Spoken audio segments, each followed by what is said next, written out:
तो क्या आपको लग रहा है कि सरकार ने सारी मतलब तैयारी कर रखी है, बस फॉर्मली एक वेतन आयोग बन जाएगा और उसके थ्रू जो है कुछ वक्त में ये सारी रिपोर्ट आ जाएगी और 1 जनवरी से 2026 से ये लागू हो जाएगा, ऐसी कुछ संभावना बन रही है या मान लिया गया कि 1 जनवरी से ये नहीं होने वाला है? नहीं नहीं, निश्चित तौर पर लागू 1 जनवरी 2026 से होगा, उसमें कोई गड़बड़ी नहीं हो सकती लेकिन है। अब तो 5 महीने का समय बच रहा है। 5 महीने की बात नहीं, ये अगर ये पे कमीशन 27-26 में भी रिपोर्ट दे, मान लीजिए जून में दे, जुलाई में दे और भी बाद में दे, ये चाहे जब रिपोर्ट आए ये लागू होगी 1 जनवरी 2026 से ही। तो इसलिए इसमें सिर्फ एक ही खतरा है कि जो अलाउंसेस हैं उनमें थोड़ी सी प्रॉब्लम आ सकती है। तो वही हम लोग थोड़ा सा चिंतित हैं इस बात को लेकर के और प्रयास कर रहे हैं कि हमारे भत्तों में कोई कटौती नहीं होनी चाहिए। वो हमको अगर विलम्ब होता है तो विद एरियर्स मिलने चाहिए। ये किस तरह का फेयर है, किस तरह के अलाउंसेस पे खतरा लग रहा है? अलाउंसेस पे खतरा यही हो सकता है कि वो कहेंगे कि मान लीजिए हम जून 2026 में रिपोर्ट आए तो पे कमीशन तो लागू कर देंगे वो जनवरी 2026 से, लेकिन कहेंगे अलाउंसेस हम आपको अब जुलाई 2026 से देंगे। ऐसा पहले हो भी चुका है। तो वो एक बहुत बड़ा सरकारी कर्मचारियों के लिए जो है वो एक तरीके से घटतौली जैसी चीज़ हो जाती है कि हमको हमारे जो एरियर्स हैं वो नहीं मिलते हैं। अच्छा, 20 साल से आप मतलब सरकारी कर्मचारियों और सरकार के बीच में एक टसल चल रहा है पेंशन को लेकर। 2004 में पेंशन की जो ओल्ड स्कीम थी वो बंद कर दी गई, उसके बाद एनपीएस लाया गया और अब जो है एक सरकार जो है यूपीएस लेकर आई। तो क्या इस वेतनमान में वेतन आयोग में पेंशन, ओल्ड पेंशन को लेकर भी कोई अनाउंसमेंट किया जा सकता है, या आप लोगों ने ऐसी कोई डिमांड रखी है पेंशन स्कीम को लेकर, ये होना चाहिए, ये नहीं होना चाहिए? अभी हम लोग पेंशन के ऊपर भी अपना मेमोरेंडम देंगे और हम लोगों ने जब टर्म्स एंड रेफरेंस के ऊपर बातचीत की तो वहाँ हम लोगों ने ये बात को कहा है कि पुरानी पेंशन को बहाल करने का काम किया जाए।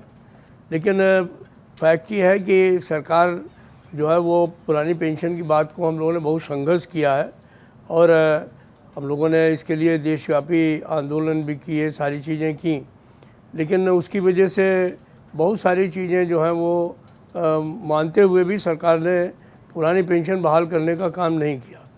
यही सोमनाथन सर जो आजकल कैबिनेट सेक्रेटरी हैं, उनकी अध्यक्षता में कमेटी बनी, बहुत सारे नेगोशिएशन हम लोगों ने जेसीएम स्टाफ साइड की ओर से किए। तमाम मांगें ऐसी थी कि वो 40% देना चाहते थे। बाद में हम लोगों ने जब काफ़ी प्रयास किया तो वो मानने के लिए तैयार नहीं थे। 30% फैमिली पेंशन दे रहे थे, 5,000 रुपये मिनिमम पेंशन दे रहे थे, 10% जो कटता है उसके ऊपर कुछ देने को तैयार नहीं थे।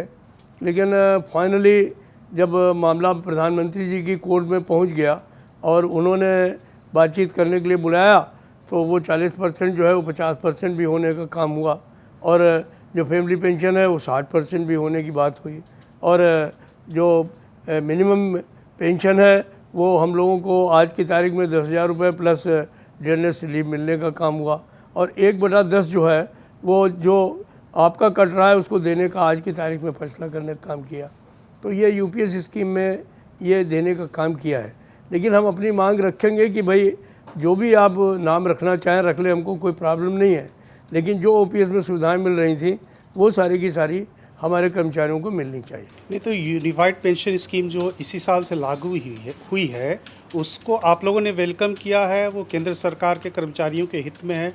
जहाँ तक जो एनपीएस है उसके मुकाबले में अगर हम देखते हैं तो यूपीएस जो है वो काफ़ी उसमें राहत देने का काम हुआ है और उसको निश्चित तौर पर बहुत सारे लोग देखते हैं, क्योंकि इसमें एक सबसे बड़ी बात आई कि 1 जनवरी 2004 और 1/24 के बीच में जो लोग रिटायर हुए उनकी हालात जो हैं देखते हुए किसी को 800 रुपये पेंशन मिल रही है, किसी को 1500 मिल रही है, बहुत ज़्यादा जो तनख्वाह वाले हैं उनको 2600 रुपये मिल रही है। जो रिटायरमेंट के समय बेनिफिट मिलने चाहिए, जिनको कहा गया था करोड़ों रुपए मिलेगा, तो उनको जो है वो 20 लाख मिल रहे हैं, 25 लाख मिल रहे हैं। तो ये जो चीज़ें हो रही हैं वो एक तरीके से जो है वो बहुत ही लोगों को दर्द दे रही थी। तो तमाम लोग जो हैं इसीलिए ये यूपीएस को ऑप्ट कर रहे हैं, क्योंकि 50% पेंशन तो कम से कम मिलेगी, उसके ऊपर डीएनएस रिलीफ तो मिलेगा। तो ये कुछ ऐसी चीज़ें हैं जो कि यूपीएस में जिसने रिलीफ देने का काम किया है। और फिर पेंशन में सुधार तो हमेशा होते रहे हैं। 1956 में पुरानी पेंशन आई थी तो 33 साल उसकी जो है वो एलिजिबिलिटी क्राइटेरिया था और 30% पेंशन मिलती थी। 20 साल में लड़ते लड़ते उसको जो है वो हम लोग 20 साल करा पाए एलिजिबिलिटी क्राइटेरिया को और 50% पेंशन हो गई। तो आगे चल करके इसको जो भी कमियां हैं उनको ठीक करा लेंगे, इसमें कोई प्रॉब्लम नहीं है।